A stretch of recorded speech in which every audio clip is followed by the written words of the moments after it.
Adjust my focus here. Let's see.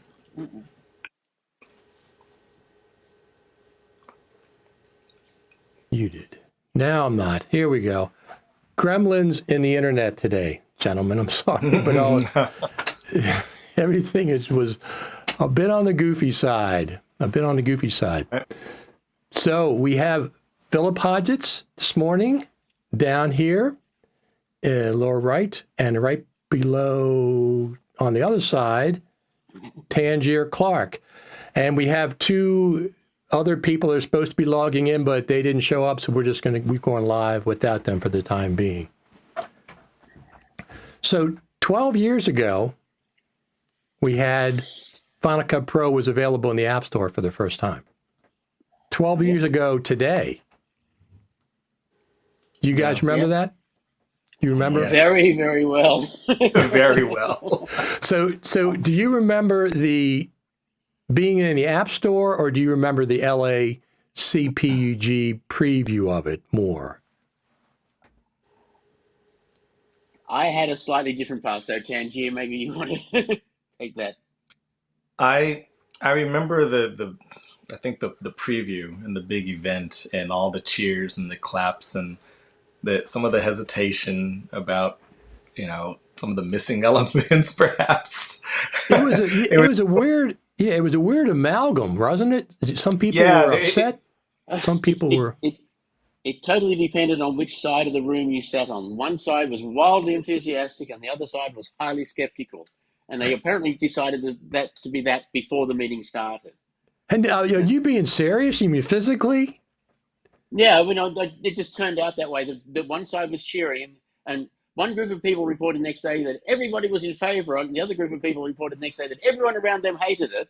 And it was saying, that night was my Sally Fields moment. They really do like me moment, because just before the meeting started, this short person I've never met before sort of pulls me away from helping check people in and says, mumble, mumble, mumble, mumble, side of the stage, end of the show, mumble, mumble, mumble. So I go, all right. So I'm supposed to go down the side of the stage at the end of the show. It was to meet with a couple of people from like senior management at Apple to give my opinion on what they had just shown us. And so, and I learned that I had ruined somebody's day. I had written a fairly prescient article, it was about 83% right, a couple of months after examining everything that was available before that announcement as to what they were doing.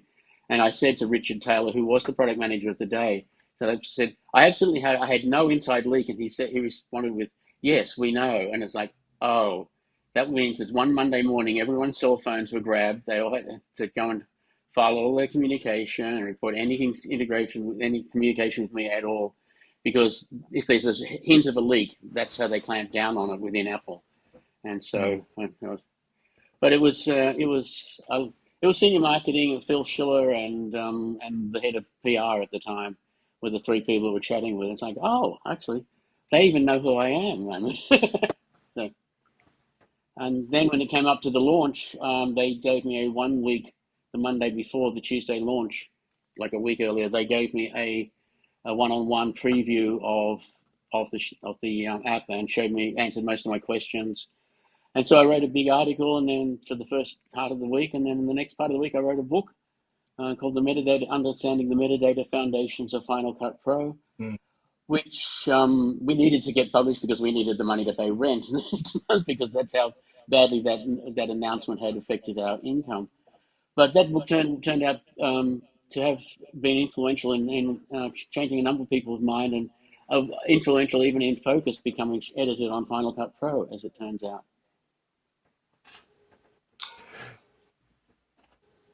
I remember going to sleep that night before the rumors. I mean, this is the original in April at NAB, and it's like 3 hours difference. So the meeting was 10 o'clock, 11 o'clock my time. But I got up. I woke up, looked at my iPad. Oh, it is Final Cut Pro X or Final Cut Pro 10. And at that point, I got FCPX.tv and got registered the domain name. But I remember, that night when it was actually, previewed, as they say, or sneak peek is what they called it, right? Yeah. Yeah, and that and Yeah. the rumble of iMovie Pro, which I did not appreciate, but I understood. Yeah, that Although was a I, I yeah. Go ahead. castigated BT Corwin for using that term, and she meant it in a very positive way. It was like this: they took the good things about iMovie and made a pro version of it, which there Right. was which her expression of that idea, but it wasn't everybody else's. No, most definitely that was intended as an Yeah. insult by everybody else. So I think, and Philip, I know I'm 100% certain you can speak to this far better than I can, but if I remember correctly, uh, yes, Final Cut 7, the outgoing, version, uh, technically had more features than FCPX, but the code base of iMovie at that time was still more modern than Final Cut 7. Is that about right? Yeah, yes, but it's sort of it's right, but it's incomplete.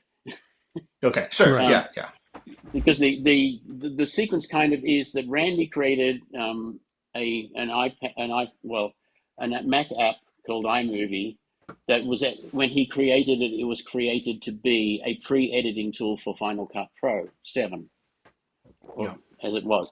Steve Jobs saw that app and said, "No, this is our new iMovie," and so that became iMovie. That app was entirely based on QuickTime, as was Final Cut 7.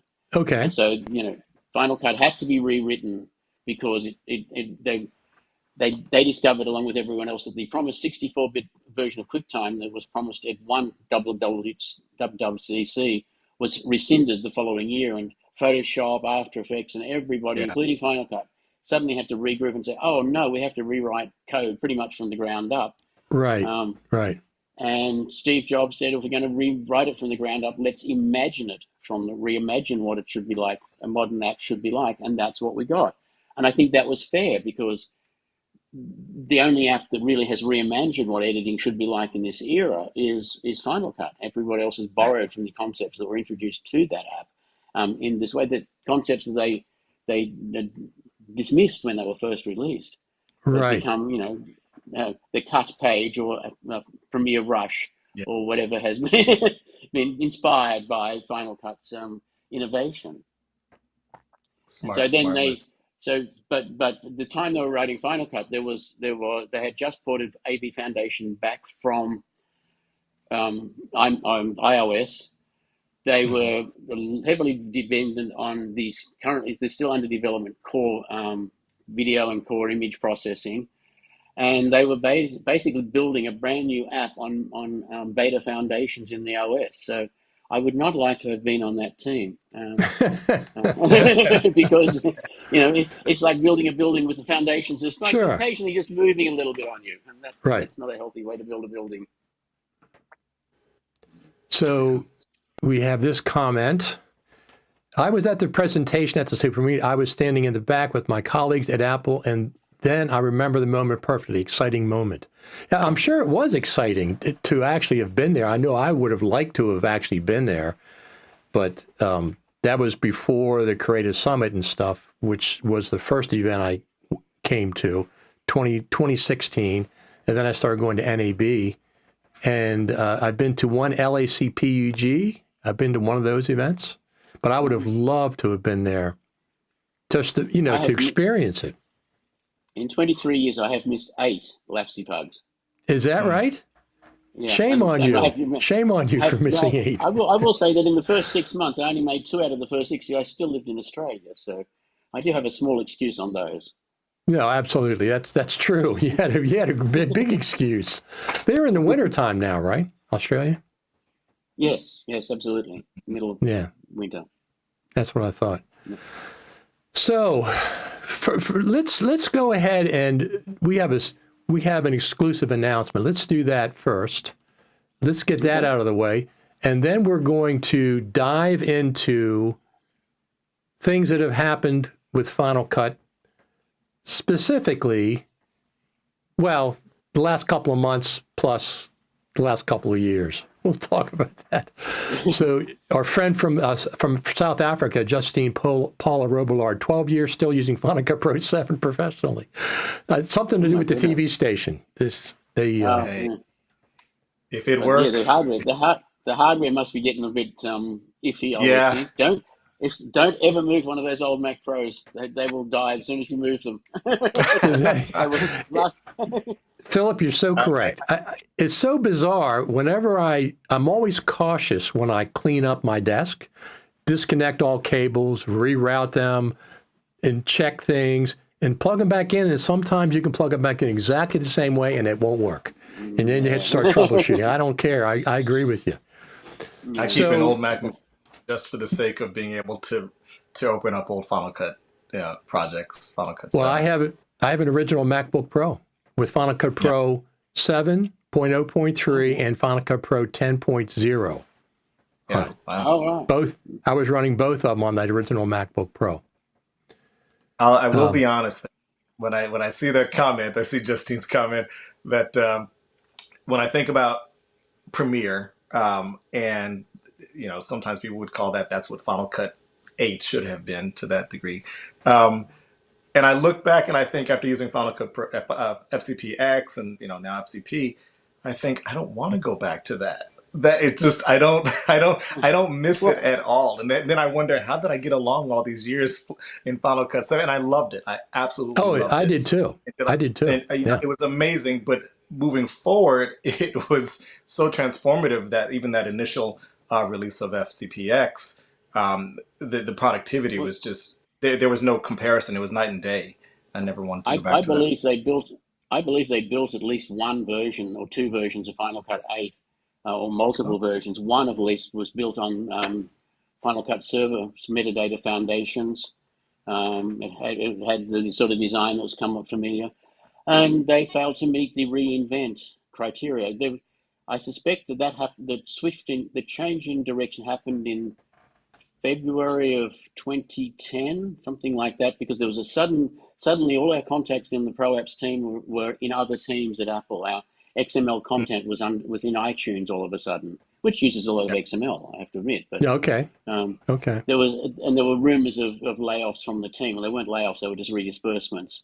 And so a totally new team was brought back in. And I wanted, but somebody said that had left Apple and was invited back to work on that team or head that team. I believe it had work on it. Said something like, "When I got the call, I knew we had decided to do the thing that we knew we had to do but weren't doing." Right. And that was reimagining. It's like everyone was just like so many people with their response around Final Cut 10's release. They were so locked into the way that their mind expected an NLE to work that it became difficult to get out of that mindset, to get into a different mindset, of a different way that an NLE might work. And that's largely because we had to get fresh minds back onto the problem to get a fresh approach. And that's just what happened. And for people who were expecting a Final Cut 8, it was pretty shocking. Yeah. It was, I understand people who had their studios built around Final Cut Pro 7, that they were extremely aggravated that they couldn't hook up their monitors, they couldn't hook up their audio. I understand that. But I never really took it for, the advancement of Final Cut 7 to 10. I always took it as a separate app. So I continued to use 7. Well, why would the reason the reason there was no video output in 10.0 was simply because that part of core video had not been written in the OS at that point in time, and as soon as it was available in the OS, that was incorporated into Final Cut. Okay, what were you going to say, Tangio? Well, even to this day, I've always wondered, just wondering what those meetings would have been like to bring out a product. Bring out a product that would be the successor, as far as maybe the consumer is concerned, of Final Cut 7 that didn't have all the features that were already there.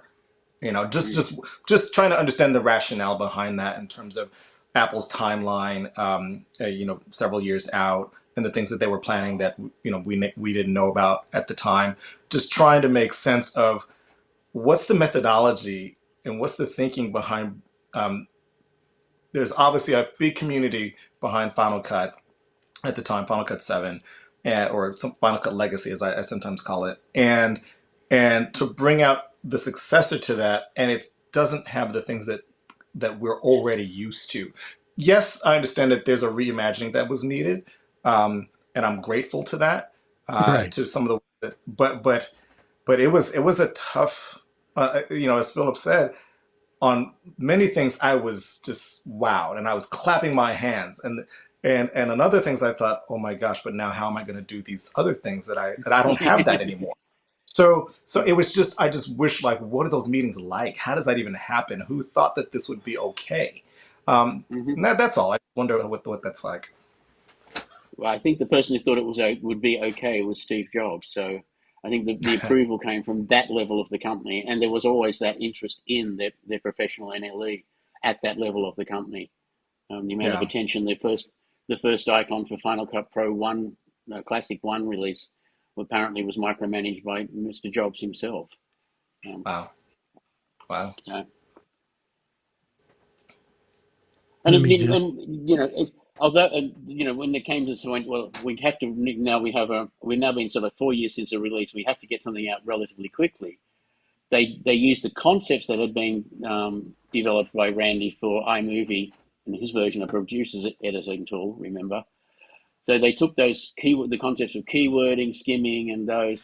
They rewrote them entirely on the core at the core level of the app of the OS, and then built a brand new imagining of an NLE on top of that, um, in a relatively short period of time. Because February in 2010 was that layoff rumor and disbursement of people, and we're talking only from there to release is only 14 months, for that primary release. So you get any app of that complexity to the stage that they did in the time that they did. One is there because they were building on core for OS foundations, which were changing under their feet while they were doing it, Right. and Right. and two, they were not trying to do everything in the first release, and so there would have been meetings and said, what can we do? What do we need to get some feedback after the release as to how we should do that in the context of this new app?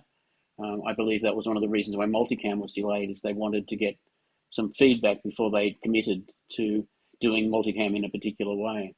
So we got a As a comment result, here. I'm going to ask you about, Phil. It says Final Cut was originally developed for Windows. That I didn't know. Was that true? The it was old one, originally developed cross-platform. In the fact, Macromedia. um, at Yeah. Macromedia, so I saw a preview. I saw the last preview at NAB 1998, which was the last time it was shown in public.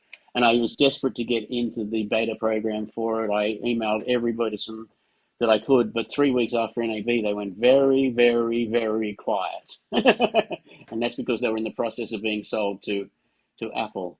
Who Hmm. and yes, it ran on Windows NT and it ran on Mac OS of 9 at the time. They immediately killed any Windows development, obviously, Right. and Right. then Of and course. just in terms of feature release, at version 7 of Final Cut, they had still not completed the list of features that they had designed for version 1 of Final Cut. So if Huh. they had waited for it to be feature complete, it would have been 13 years later. So that is why apps get released and then improved. So what you're saying is next year is when we should expect a completion of of Final Cut. Well, in that sidebar at the side of the stage after the first announcement, Phil Schiller said, we believe this is our foundation for the next 10 years. And I'm thinking, well, we're at 12. Phil, Right. is it time to do Right. something new? People Yeah. have brought Back in that up multiple times. Yeah. And Chris, back you in had mentioned something, 2018. Philip, about you mentioned something about icons, and just the other day I'm reading it. Chris Hawking of Late Night Films and B-Raw Toolbox and Command Post, he posted, uh, there has to be a reason why they didn't put FCPX icon uh, on the keynote slide that listed apps. He thinks that they're working on something really, really, really big. So I think a lot of us have been feeling that way, but with every successive update, it's not materializing the way that maybe some of us hope.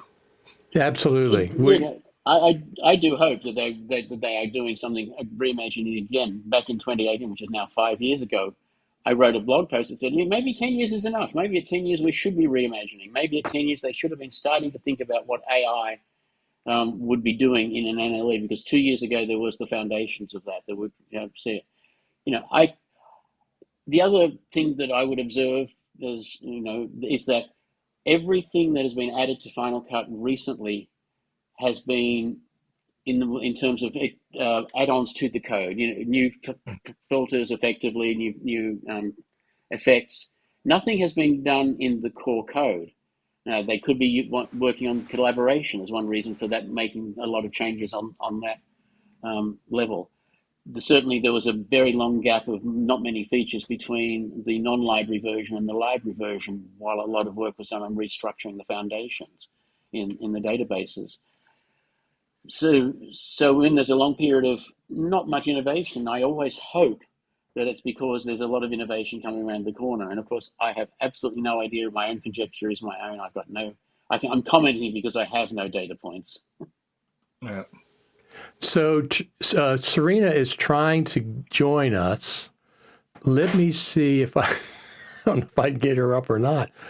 Number 2, let me see if I can get her up. Serena. There she is. Now let me see. I got to get guest 1. I'm so sorry. I'm at the airport. Well, you're lucky you're at the airport. Yeah. Can you turn your phone landscape? There you go. There you go. So you're going on vacation, right? Ready. I can't hear you. Sophie, hand me the other ones.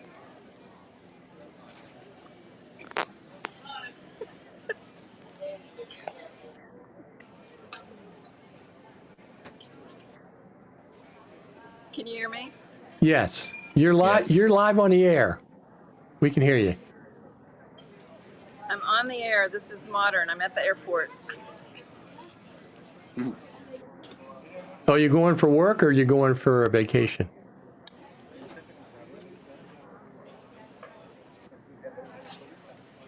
Serena, are you going somewhere for work or vacation? I can't. The AirPods aren't connecting. I'm so sorry, Richard. I didn't want to miss this because this is so much fun. Well, that's okay. We'll continue talking. So Philip, you have something to announce today, right? Yes. I mean, it's probably not widely known, but particularly since Premiere have added text-based editing to their tool set, and Resolve are going down the same path, that Greg and I, in actual fact, invented text-based editing for Serena back in 2010 for Final Cut Pro Classic. Now, October, November 2010 was probably not the optimal time to create something brand new for Final Cut Pro 7, because something, as we've been discussing, happened a few months later that changed that landscape. So we invented the whole concept of editing the video using text back in 2010, and then reimagined it in a more modern way and on modern foundations in 2018. So if you've been working with Final Cut or Premiere, you could have been working with text-based editing since 2018. It's been part of Lumberjack Systems membership. Now, the problem is Lumberjack is a membership because with the live logging side of Lumberjack, we need to maintain a server and to connect all the parts together. And Sure. So Right. that's where a membership makes sense. And certainly having Lumberjack Builder as part of that means that you can get real-time logging on your location, and that will come immediately. Those keywords will be aligned with your transcript when you get to that stage. So we have got an integrated workflow for keywords across that. But not everybody needs that integration, and a lot more people are looking for text-based editing for Final Cut Pro 10, or Final Cut Pro as it is now. And so we have decided that Lumberjack Builder will now be known as additionally, this is completely additional to what we're doing with the Lumberjack membership, that is going to be, as is now available as of right now, in the Mac App Store as Builder NLE for a buyout price. It'll be $199.99 normally, but until July 21, it is 25% off, and it is $150. So if you still need that integrated workflow, the membership still makes sense. It includes Builder. If you don't need that integrated workflow, you just want text-based editing for Final Cut Pro 10, then Builder is the absolute best way to do it. It's the only tool for Final Cut Pro 10 that is a true text-based editor working from Final Cut Pro 10. It's integrated both ways with keywords. You can log in Final Cut Pro 10 in Lumberjack keywords, have them appear in Builder. What you log in Builder will appear back in Final Cut Pro 10. There's a great two-way integration there. And it just adds those text-based tools that are not yet in Final Cut Pro itself. And so we think it's a great way of making text-based editing available to the Final Cut Pro audience in the years until Final Cut does it themselves. So, Philip, is this an extension for Final Cut, or is it a separate app? How does it integrate with Final Cut? It is a separate app. You can drag and drop XML between Final Cut and Builder and then update back from Builder via XML back into Final Cut Pro. It's because it is a full NLE, it has full keywording capacity within there, editing capacity within there, and lots of other features. The best keyword manager that Final Cut lacks, and better searching tools than Final Cut has for searching through text. It won't, because it is so complex, it does not fit within the restrictions of a workflow extension. So we have to have made it a separate app. But we've been as tight integration as we can. You can literally take an event or multiple events from Final Cut, drag them into the Builder interface, just let it go, and that's all there. You can update your event in Final Cut and drag it as an updated version, and it will update the event in Builder as well. Or you can use an export XML, import XML if you're old school. So that is fantastic, Philip. Congratulations! Finally Thank you. got it on the App Store. Well, we can't put the membership product in the App Store because Apple wants a cut of the membership and Sure. and all of that. Oh. And then integrating with our data, with our actual access, is going to be a lot of work. A lot of the credit goes to Greg because there is a lot of difference in the sandboxing that goes between running an app that you can just sell that passes the app approval process and actually selling something in the Mac App Store, because the Mac App Store version has to be fully sandboxed unless you're Final Cut and get special exemption, which it does have. So Greg has spent about 3 weeks solid work on just working around all of those issues that don't add anything to the feature set, but they do add to the complexity of getting it submitted through Apple's process. Right. And we still include unlimited free transcription on the device, and in 16 languages. So you have all of that. All the feature set is the same, except that it doesn't integrate with the wider Lumberjack. Wow, that's fantastic. I mean, that's really big news. It is, yeah. I think it's a big departure for us, but I think it's going to allow a lot more people to realize the benefit of working with text-based editing along with Final Cut Pro. I mean, in these other apps, text-based editing is a different interface within the app anyway. So, whether you click on a window or command toggle through the windows, or you command tab to go to Builder, it's really only a different keystroke to go between your different interfaces to work with an optimal text interface or work with an optimal, timeline or based interface. Absolutely. So let me pull it up here again. Here's the desktop. So here it is on the App Store, and it's just brand new today, right? Just came out today? Yeah, right, brand new today. Yep. Propagated out after midnight. Wow. Wow, that's fantastic. I mean, I know that's been a lot of work. It is. I mean, it's the most complex app we have just in and of itself, and because it has a lot of components, and each component has to be sandboxed. And then we discover that to do a fat binary to work on both Intel and Apple Silicon, that the officially approved method that Apple give you to do that does not actually work anymore. I'm so sorry. That was fun. Is that right? That is completely right. Yes. Several developer technical support consultations later and not being very helpful, and Greg just said it does not work the way they tell you to make it work. That's a little, yeah, that's got to be frustrating. Particularly, it passes validation in Xcode itself and says, yes, this is ready to upload, it will pass, it meets all the requirements. and you upload it and it no longer meets those requirements.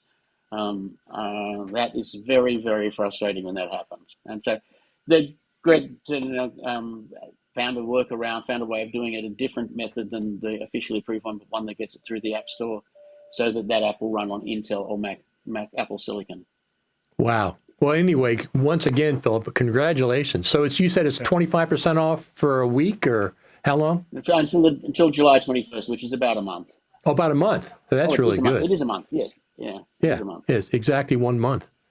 Fantastic. That is really, really good. So congratulations to both you and Greg.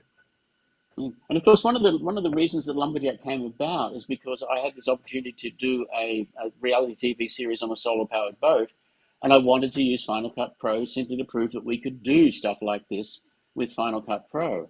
And now that whole project sort of fell down in a great big heap thanks to perfect organization and follow through. Not on my part. Right. But it's only solving the problem. How do we log, shoot, and edit while sleeping as well?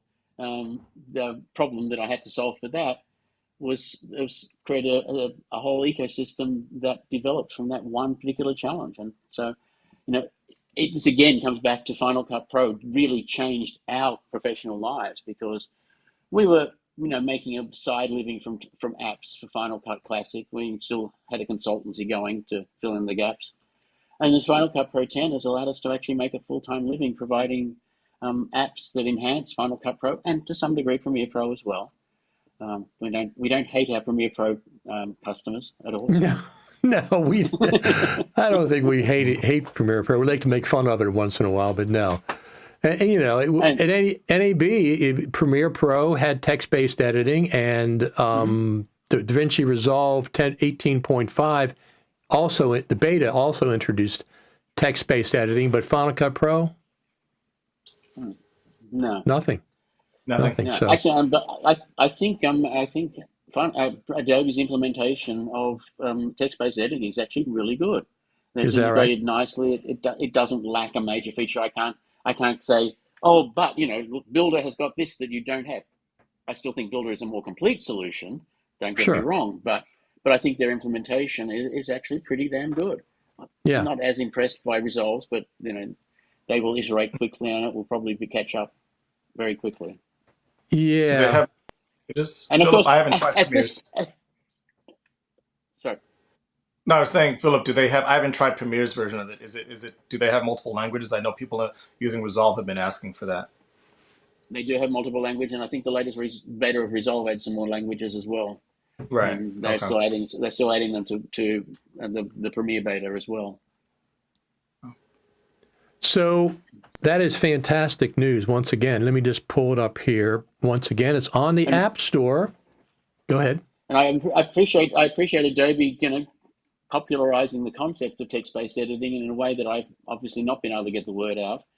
But now that the word is out, I'm hoping a lot of people are actually going to be looking for text-based editing for Final Cut, and that's where we have the most complete solution for the moment. I have no. Yeah, you said that it's actually an NLE. That this is actually an NLE. It is a full NLE. Yes, you can keyword tag, you can sort, you can filter, you build multiple stories. You can preview the video at any time, just simply pushing the spacebar, whether you're in a transcription or you're in a story. It has all the features and attributes of an NLE. So we had one question. Will it also do captions? Absolutely. Every story that you make comes complete with closed captions back into Final Cut, and just automatically and by nature. And it's very easy to send an audio file. This is what I do. I send an audio file from Final Cut, an event, back into Builder for closed captions. And you can export an SRT file for uploading to YouTube or bringing back into Final Cut. So but if you build the story in Builder, then you automatically get closed captions on that story. A story becomes a Final Cut project. And we said congratulations, especially with the one-time purchase rather than a subscription, which everybody seems to be going. I know a lot of people just inherently don't like the concept of membership, and as I said, I justified in Lumberjack because we do need to run that server to tie all the logging stuff together, the real-time logging. but Right. and bring it into build and to bring it into Builder. And there are advantages of being able to upload a list of keywords to the real-time keyword logger and just use them inside Builder rather than having to add them one at a time in Builder. But we have autocomplete, so you only have to add it once. No, absolutely. So we had a couple of comments. There's no trial available. I guess that's hard to do on the App Store. The App Store does not do a trial, but if you want to do a Yeah. trial, do the 1 month free membership at Lumberjack System, like Lumberjack System/membership. Perfect. The app is the same, but you've got a 1 month trial on the app. You can test out the transcription quality, which is really good, and whether the workflow suits you. And So you yeah. do have a trial, just not on the App Store. You have to go. Yeah, we can't. And unfortunately, we can't actually put that in the App Store notes because we can't refer to any other way of buying the app than if it's in the App Store or accessing the app. Right. So let me give you a lot of comments here. Do you might turn some people to help support? So you might need to hire some people to help support Builder NLE if it sells well. So, I would love to have that problem. There are some things that I aspire to have those problems. I aspire to have issues where I need to do tax planning, for example. Exactly. Fantastic. So one of the things that has happened and since May was Final Cut came to the iPad as a subscription. Now, this is the first Apple app as a subscription. They have services. They have Apple TV, they have Apple Music, but as far as an app, and I don't mind subscriptions for third-party apps. But somehow it bugs me that Apple is doing this, and I'll tell you why. Notes, Keynote, they have 8, 9, 10 apps that are free. Big apps. I mean, Keynote's not a small app, And I still would like to see the option, if they want to keep a subscription. I was told that they wanted to lower the bar to entry to Final Cut. Okay, the cost. Yeah. Okay, you've done that with subscription, but how about allowing people that want to pay for it as a one-time purchase, allowing that as well? You can have both. They would need just because of the way the App Store itself works, they would need to be different apps. You can't do the same model on one app. So they would need to have a Final Cut for iPad buyout. I see. Yeah, and the App Store Builder NLE is the App Store name. It's just called Builder within the Lumberjack membership, so that they could coexist on my system or anybody else's system if so they wanted. So it would have to be. And the fact the Final Cut Pro Trial is actually a separate app. It's an app called Final Cut Pro Trial or something. Oh, I didn't know that. Is that right? No, it is a separate app. It's just not a. That's how they can have a free app in the App Store and a buyout app. So I put out when Final Cut Pro for the iPad came out, I put out a meant to be humorous video, 10 reasons why I'm not getting Final Cut Pro on the iPad. That was before it actually came out. And it had things like, well, they don't charge for Keynote, and it had things like they don't have a make video go viral in the drop-down menu and stuff. Just and Apple doesn't need the money. That was one of the other things I said. But since then, before it came out, I said, I don't see how it's going to have feature parity with Final Cut on the Mac. I just can't see it. Well, I'm compiling a list of things that it doesn't have. I'm up to 36 things. So it's 36 things it doesn't have. Now, here, once again, I always have to say this. That's not saying I don't like it.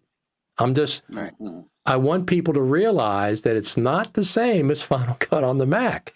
It's kind of close, but it's not 36 things so far it doesn't have that the Mac version has. Tim Cook once famously said in a keynote that you can do everything on an iPad you can do on a Mac. Similarly to you, I have a long list of things you cannot do on an iPad that you can do on a Mac. So, yeah, that's a bogus claim completely. Yeah. But still, even getting that close to feature parity between the two platforms, I think is a really massive achievement.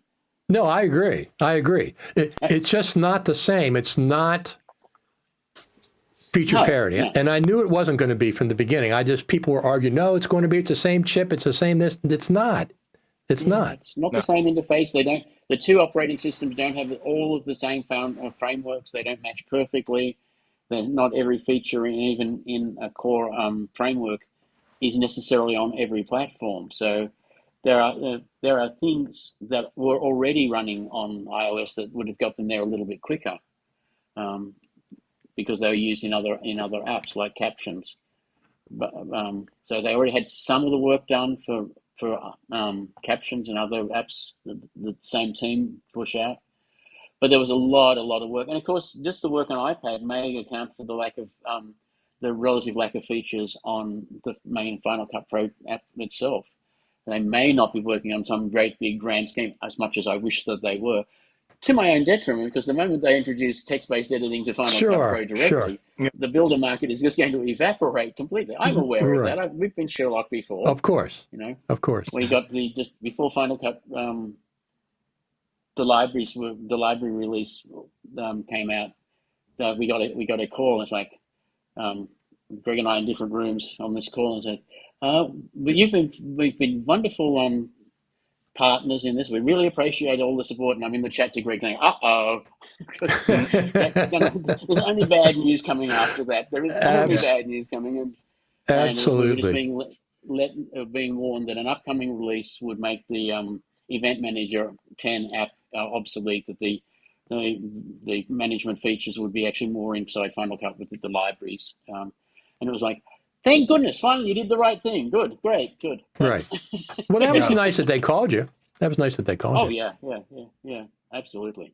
So, Tangier, what do you think about Final Cut on the iPad? From both your personal idea and also from being a teacher. Well, personal is that I have yet to, whether it's LumaFusion or Resolve on the iPad, so much of what I need is screen real estate, and so that's my initial reaction. Like, okay, I'd like to try it out. I haven't yet. I haven't tried it out yet, but I would like to. I do think that being able to write with the Apple Pencil is pretty novel. I can see some really fun creative ideas. Just working with students and seeing kind of the things that they ask for and the things that they want to do creatively. I can see something like that being something really fun.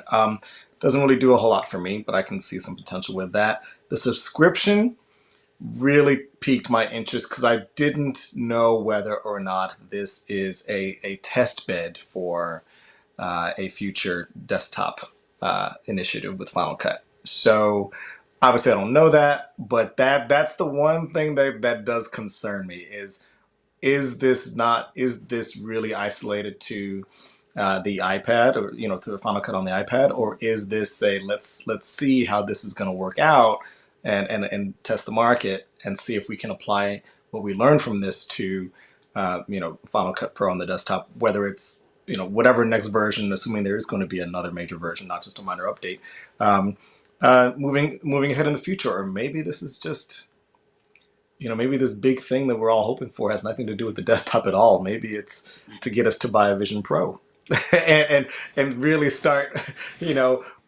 editing with our hands. I don't know.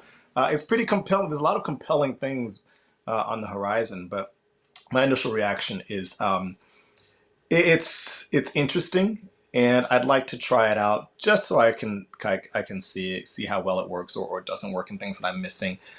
But for my for the things that I'm doing both in the classroom and still cutting films outside, I need this screen real estate, and I don't need that type of mobility right now. So that's kind of where I am. So yeah, you just got a 34-inch LG monitor, right? Ultra wide. Yeah, I am. I got it, and it's all running off of my M2 Max MacBook Pro. My whole station is running off my M2 Max MacBook Pro because I opted to hold off on a desktop because I was hoping the M3s. I didn't want to get a studio because I thought that the M3s were coming. right? So I Right, thought, well, you right. know what? Let me just go ahead and get the M2 Max MacBook Pro now. I'll wait for the M3s for the desktop for the studio, and then I'll get a desktop Sure, and do it. sure. Yeah, but yeah, I'm So loving. Really bothered that it took me this long to get an ultra wide. I absolutely love it.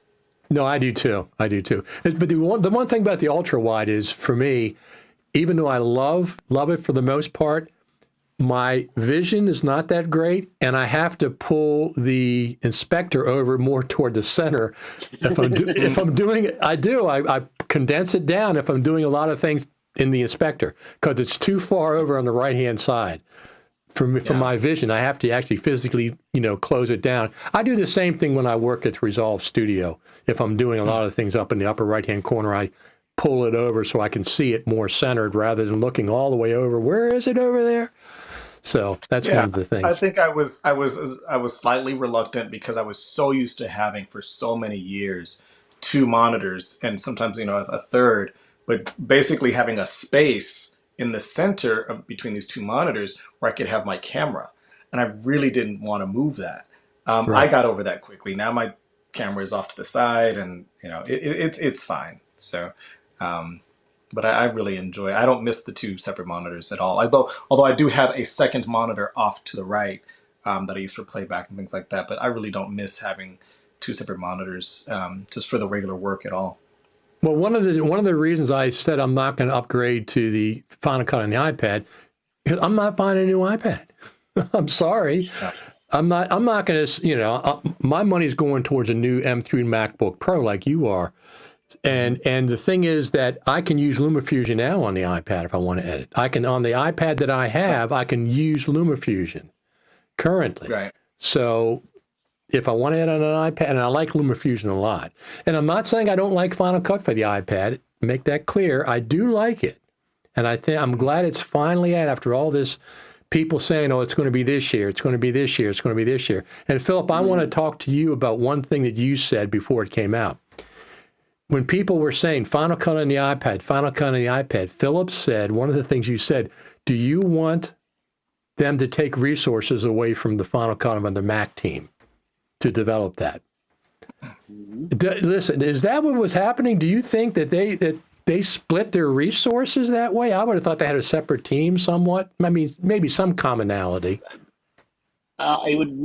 It would be challenging to use a separate team because you're going to have to bring a new group of people up to speed Okay. on all of the frameworks that are used in the code base and everything.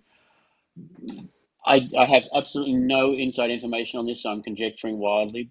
Sure. The best I have is that based on what has happened in the past, that teams have lost members to other more urgent projects within the company for a period of time, that it is most likely that the core team working on iPad for Mac Final Cut for iPad would have been the same team that was working on Final Cut desktop largely. There may have been Okay. one or two interface engineers that would be specific to iOS versus specific to the desktop.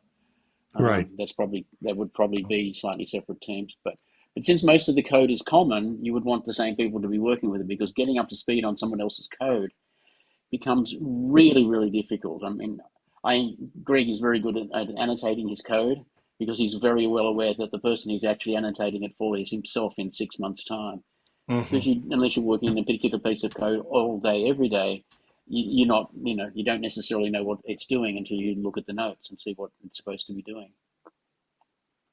So Yeah. yes, Yeah. I think some of the resources that would go to this, in my humble opinion, complete reimagining of the NLE again in the AI age, has probably actually gone to doing Final Cut Pro on iPad, which I see has a lot of appeal and is a very inexpensive way to get into a very high, powerful NLE on a desktop, on an iPad. I do feel very sorry for my fellow developers at LumaTouch because honestly, that's they've put a lot of effort in bringing something that is fully a really strong competitor to Final Cut Pro on the iPad. Oh, it is. But It is. simply because of the name brand recognition, Final Cut is going to get the market, regardless of what the relative merits of the two apps. They could have an app that was 3 times better than Final Cut on the iPad, but because it's Final Cut on the iPad, that's going to be the one that people rent for $5 a No, month. you're absolutely correct. But here, when I talked to, I interviewed LumaFusion at NAB, and this is what they did ahead of, very, very smart. They did this ahead of Final Cut coming on the iPad. It's on Android and it's on Chromebooks. LumaFusion is now on Android and on Chromebooks, and they did that before Final Cut for the iPad came out. Now, I was asking Tangier if they have Chromebooks at his school, and they do, not in his class, but they do. So there's a lot of Chromebooks in schools that can't run Final Cut. They can't run Final Cut, but they can run LumaFusion. And Android phones, too. And Android phones. They do not like those computers at all. I mean, they use them either because, the school provides it to them, whether they can just use them during school or use them at home. But they do not like those computers in terms of the lack of power, the lack of tools that they're used to using on their own, whether it's like a home computer or a Mac, and Right. so it really is a tool of convenience. It's a low end. It's a low end tool for sure. But I guess the point is that there's so many Chromebooks across the United States, and how many people have Android devices? A lot. Okay, Final Cut can't run on them. Final Cut can't run on the Chromebooks. Final Cut can't run on the Android devices. LumaFusion can. It can run on both.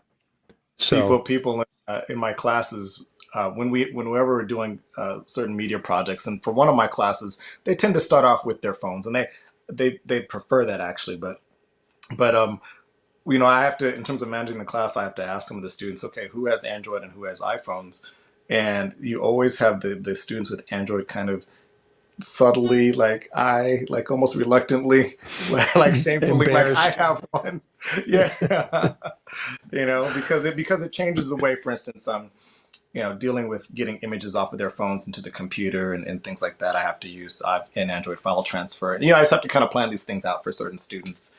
So yeah, it's one of those kind of things. But most students have some kind of iDevice, whether it's an iPad or a Mac or a phone or something like that. Definitely the phone. yeah. So when Final Cut for the iPad came out, as I have a tendency to do, I like to make jokes about things. Remember when Final Cut came out and it was on that late night TV show, and they did all the funny things with, what's his name, the redheaded guy, the Irish guy? Conan O'Brien. Conan O'Brien, yeah. I got the biggest kick out of that, and some people got mad, but it's just a joke. So when Final Cut for the iPad came out, I started calling it Final Cut Junior. Right from the get-go, because it's not the full version of Final Cut. There's nothing against it, though. I completely like it. When I get an iPad that will run it, which is not in my near future because I'm going to get a MacBook Pro, I'll pick it up, give it a shot. But, I'm not going to go. I saw one of these. I have 50 or 60 articles and videos of Final Cut for the iPad. Okay, I made a compilation list. I have it on my website. One of the videos says, "Be prepared to unlearn everything you know about Final Cut Pro to work on Final Cut for the iPad." I said, "Why in the world would I do that? Why would I? Exactly. Why in the world would I throw away 12 years of editing just to edit on an iPad and learn? I'm not going to do that. That's a ridiculous thing for people to have to do."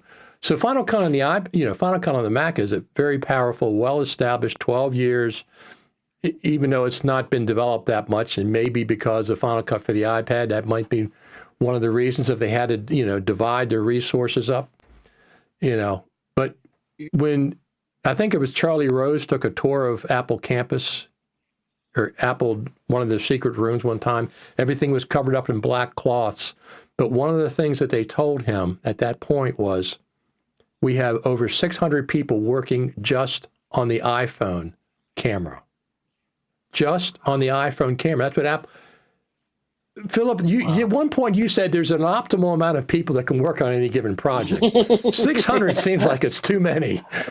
I would have thought 600 was too many. And it's also a little bit the way, not really the way Apple works. It wouldn't be 600 people working on the camera. There would be teams of 8 to 12 working on improving the light sensitivity, doing some software tweaking, and then there would be teams with projects within that team, because everything is based on a project, which there is a directly responsible individual for that project. There are professional project managers at Apple that do nothing but manage these projects and get them, make sure they're all moving forward and meeting their goals. So yeah. Well, Philip, what do you think about the iPad version of Final Cut? I honestly haven't spent a lot of time on it. There is obviously a pent-up demand for it. There are a lot of people been clamoring for it. I'm sure there is a move towards more mobile production. Certainly, that's one of the themes at Next FCPX, in fact, is mobile production. A lot of interest. Serena's done a lot of classes in mobile production, iOS production. There's a lot you can do with iOS that it's even difficult to do on desktops. So I think it meets a need. I don't see it meeting my need. At the moment I don't have an iPad of any kind, and I don't see one in my near future.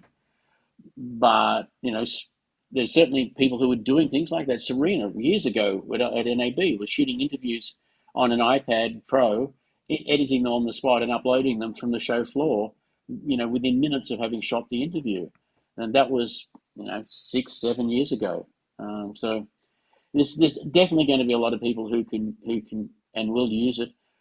And I don't even mind the $5 a month, subscription idea, because it could be, if you only want it for a month, you can use it for a month, and you only pay for it for a month.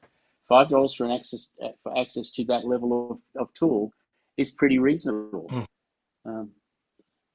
No, I agree. It's not even a full, I agree 100%.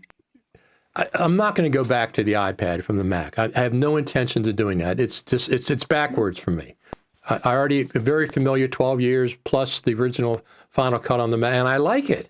I like Mac OS better than iPad OS by far. I like Mac OS better than iOS. I just like the actual operating system, let alone the hardware and stuff. So I have no intentions of using the iPad version, with the exception of sometimes if I'm at NAB and I do something, because I did LumaFusion last time.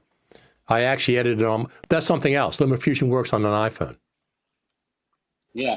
I will say, Okay. I will say, Richard, that just being around, just in terms of looking forward, being around a lot of younger people. I mostly teach juniors and seniors in high school. More and more of them are interested in iPad Pros that I see than actual MacBooks. There's something I've been noticing for a while. Even my own daughter, they recognize that MacBook Pros are going to be more powerful and can do some things that the iPad can't. But generally, they are preferring, and I've been seeing them getting them, iPads a lot more. No, I understand. I completely understand that. For all their work, to do everything.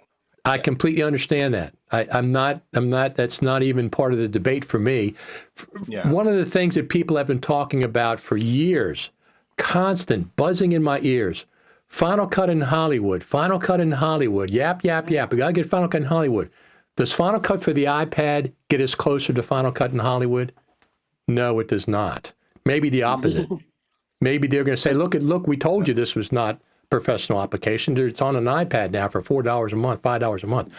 I'm not saying it's justified. I'm just saying it doesn't step in that direction.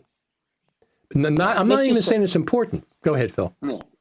I was just saying, let's say that we actually got 100% of Hollywood converted over to Final Cut Pro 10. That's 2,000 seats. Well, maybe 10,000 seats. Okay. Versus to the more than 4 million people who have actually paid real money to put Final Cut Pro on their device already, not to mention those that are going to put the Final Cut Pro iPad on their device. Right. So it just does not make sense. No company, Avid included, can survive on the professional video market alone. No company, not Avid particularly. The Avid's, like the last time I looked at their returns, video software was something like 10% of consolidated net revenue. So 90% of revenue came out of servers, hardware, and other things, and Pro Tools. No, so audio apps are another 13 or 14%. So even Pro Tools, which is their better seller, is still Right. not that important to Avid's bottom line as the hardware that they sell. People say Apple's a hardware company. Well, Avid is far more a hardware company than Apple is, because Mm. Apple's revenue now from non-hardware sales is that outstrips their hardware revenue significantly, very significantly. So And that's wasn't that's that shift. and So wasn't David uh, purchased? They put it up for they sale. put themselves on the they put themselves up for sale. So they're looking to The sale is purchase, not but they're not. complete yet. I thought it's not complete There's yet. not even a buyer yet. They Well, just sort of said we're on the that's market. They put the for sales out on the lawn, and that's as far as we got. so when I saw that Avid put themselves on the market, it happened to be like the day after Final Cut came to the iPad, and I said, "Look, Final Cut for the iPad is already having a dramatic effect on the post industry." I was watching something. This was just what was this? This was maybe a couple weeks ago, saying that Avid has been sold. It has been. Okay.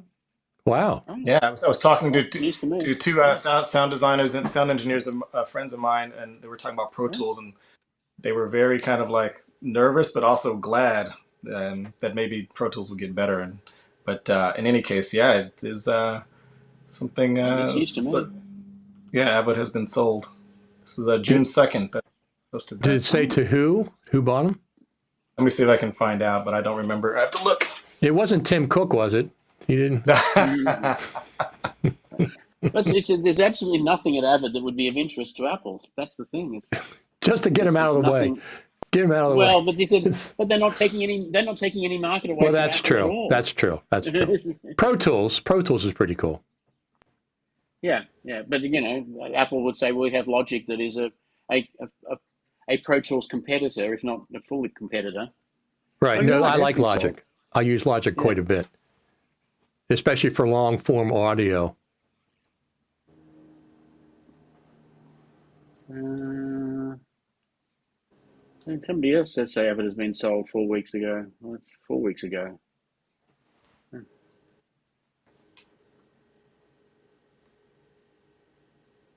Avid sale rumored. Oh, that's the day after the same day that they said they were for sale. Okay.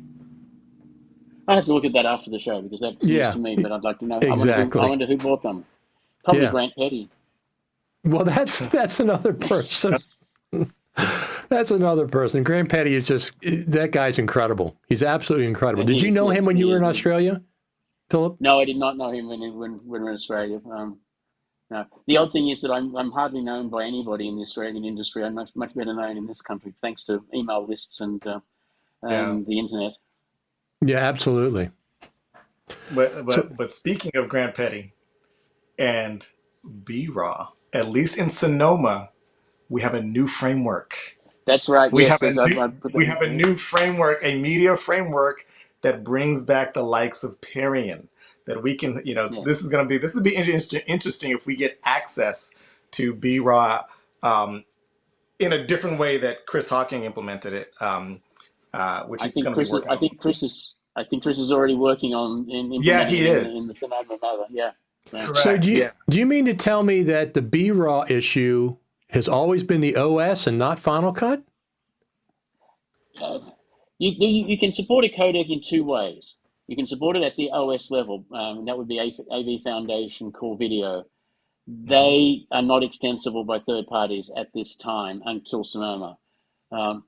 Apple and the Final Cut team have written specific codec support for Red and ARRI RAW, or third parties have written it for Red. There's an API that third parties can write camera codecs to, which are basically adding codecs, but they only come in Final Cut. We can't access that Red codec. Anything that requires a plugin in Final Cut is only accessible within Final Cut. What this will change is that somebody like Red could write, they have to do an app, because you have to load it with an app. Like a workflow extension, there has to be an app that includes a workflow extension. You have to have an app that includes a codec.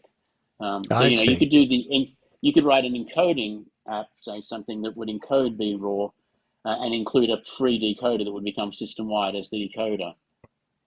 As an example. So we lost that when we lost QuickTime, and now we have the ability to get it back. I just got a Panasonic Lumix S5 Mark II X, the video version, the full frame camera. I love it. It outputs RAW over HDMI. So I have a choice. Well, I can probably buy both. I can do ProRes RAW with an Atomos recorder, or I can do Blackmagic RAW with a Blackmagic, one of their recorders. Why would I want one over the other? The RAW versions. Because you have a religious affiliation with one or the other. No, I don't have Well, religious. yeah, they Well, work that would different, you know. be the only. I mean, it would be very hard to pull one and say that is clearly better than Apple ProRes RAW and is clearly better than Blackmagic RAW or vice versa. I don't think you Yeah. could really make that. Say the color science is different. You may prefer this one. You may prefer that one. You may prefer the red. It doesn't really. It's. I don't think a matter of one is claimed to be clearly better than the other. So I said you might as well make a decision based on a religious affiliation as any other method. Sure. Yeah. Well, I guess if I was working more in Resolve, I would get the B-RAW one. If you were working Resolve and Blackmagic cameras, B-RAW is the only logical choice. If you're working in Final Cut and on Atomos devices, then ProRes RAW becomes the only logical alternative. And Richard, I think people like that wavelet technology that's used in B-RAW. I think it's wavelet technology where you can basically adjust the decode quality and not have to really use proxies. So that's what some people really like as well. Because you use it, right, Tangier? You use B-RAW? Yeah, I'm cutting a feature right now, feature film, using a lot of red cameras content and B-RAW, and I'm using Chris Hawking's B-RAW toolbox, and have been using it since late last year, beta testing it with him and going through the rigors of some troubles with it and some successes, and it's been it's been a journey. It is a journey for sure. Mm-hmm. For sure, but he has been just fantastic at supporting me in this effort, and So what's the current state of it? Is it pretty stable? Does it work pretty well? Oh, it's very stable. It's very stable. Cut? There's actually some of the issues that are actually that I have with it actually have nothing to do with B-RAW Toolbox at all. They actually have to do with Final Cut and bugs and glitches in Final Cut in terms of redrawing certain frames and things you have to do to work around that. He just updated the relinking capabilities. That's kind of some of the downsides, because it's not like you're not working with a direct B-RAW clip. You're working with a generator that has a B-RAW, like an effect on a generator. So there is no like reveal and finder. You can't do that. Oh, I see. I see. Yeah, you can't do that. So there's some things that are very tricky, and there's some things that I've had to really adjust my workflow to really take advantage of this, and then move it to other drives, which is the only way I could make sure that things don't break, especially in the midst of me working on something, is I had to take these, 2 hard drives, get a new RAID, and make disk images of my 2 hard drives, so that if I try to relink them, that everything stays the same. That's not something that I would recommend, but just at this juncture, we really needed a bigger hard drive for this project and a faster drive. And there's just too many things you have to kind of reconsider when dealing with B-RAW footage with B-RAW Toolbox, and then red, and then linking, and things kind of sometimes breaking here and there, but it's very well done. I mean, that he pulled this off is pretty amazing. Yeah. I interviewed Chris about that when it came out. So speaking of all that footage, I had a premiere of one of my movies locally in outside of Washington at the Silver Theater recently, and we're going to have a second showing in early November because the first one was so popular. I'm up to 8 terabytes for that one film, and I'm afraid to do anything with it.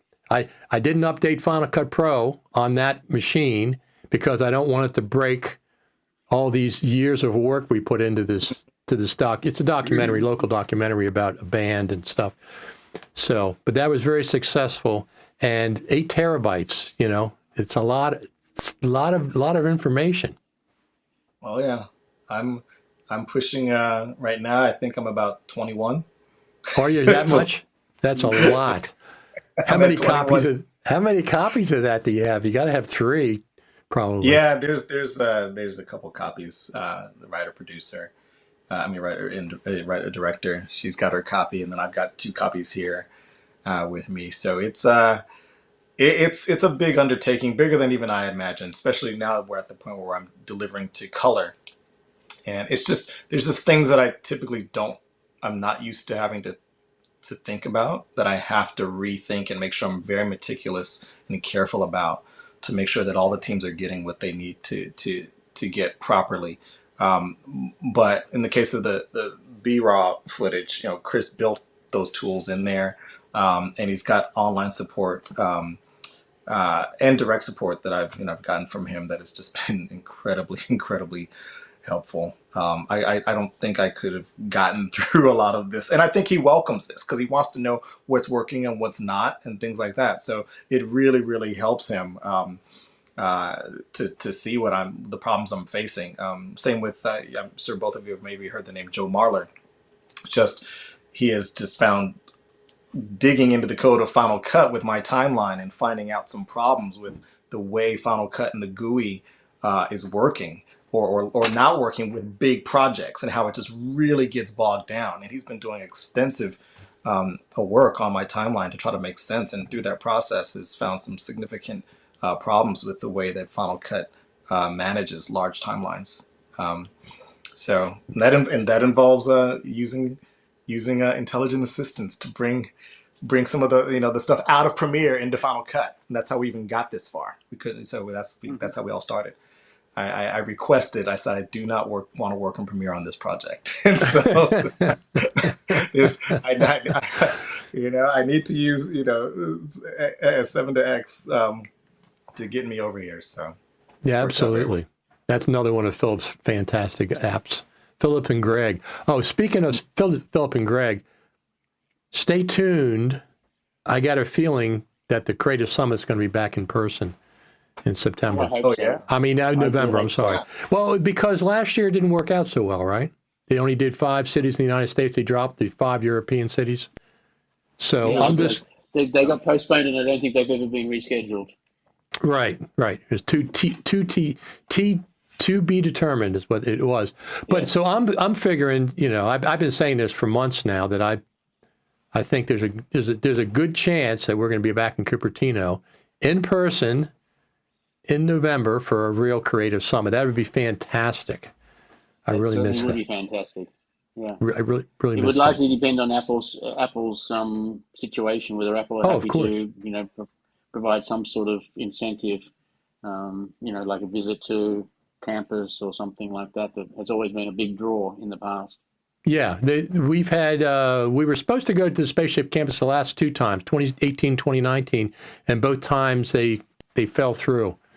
So this time, hopefully, is a team should be there by now, right? This Final Cut Pro team, they should be over there in Spaceship Campus, I would think. I would imagine so. At least the marketing and product management teams would be there. They in times gone by, those people were in One Infinite Loop, and the actual engineering teams were down at Velcro Parkway. Okay. Which was one of the satellite campuses. Yeah. So what did you guys think of, I know Tangier's got to go. Yeah, right? I was just looking at the time. I got to get to Burbank and Warner Brothers by 12:15, which is going to take me all that time. Good luck. Good luck. I know. I'm near Culver City, and it's like, okay, I think I can figure out a way to cut through. Well, we'll go ahead. Philip's laughing at me like, yeah, right. You're going to get there by 12:15. We'll go ahead and sign off real quick, but I want to mention once again, Builder is now on the app. Builder NLE is now on the App Store. Congratulations to you and Greg. That's a big accomplishment. Thank you. Absolutely. We'll go ahead and finish up. Thank you absolutely for stopping in. Absolutely. Richard, just for those who don't know, just as another resource for our Final Cut community, there's FCP Cafe. It really should be Chris shouting it out, but nevertheless, just for those who are watching, listening, and that they should check it out. It's just a really amazing new resource that Chris Hawking has started for support, for community, and it's very simple. So people should check it out. I like simple.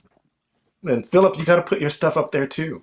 Like, make sure, like, Yeah, so one of the next things I've got to do is email Chris or send Chris a release on Builder NLE so we can get it up on the site. Yep. yeah, get it.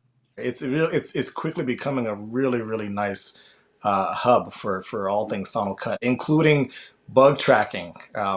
Yeah, that's a big one. Absolutely. Thank you both. I sure Thank appreciate you. it. We'll be talking again. Talk to you Okay, later. Bye. Bye. thanks, Richard. You take care. Bye. Bye, Philip.